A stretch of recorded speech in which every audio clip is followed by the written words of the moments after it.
Welcome to Not Milk Never Milk. Subscribe if you're lactose intolerant. You start by confirming the essentials: an active SIM, a charged TP-Link mobile Wi-Fi, and the default SSID and admin password on the sticker. Once powered on, wait 30 to 60 seconds for the radio to initialize, then connect your phone or laptop to the temporary network shown on the label.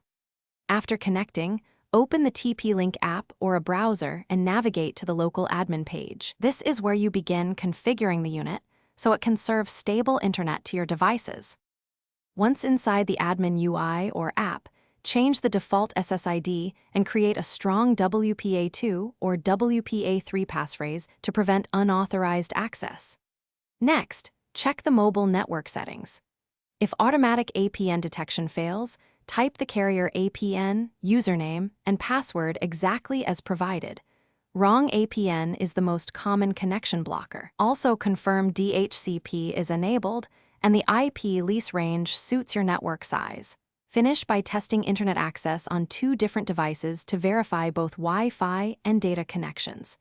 Make sure firmware is up to date, enable an auto reboot schedule for reliability, and export a settings backup so you can restore quickly. If you still lack internet, try a quick troubleshooting sequence. Power cycle the hotspot, remove and reseat the SIM, confirm the APN and data plan are active, and if needed, swap the SIM into a phone to isolate carrier issues before contacting support for help.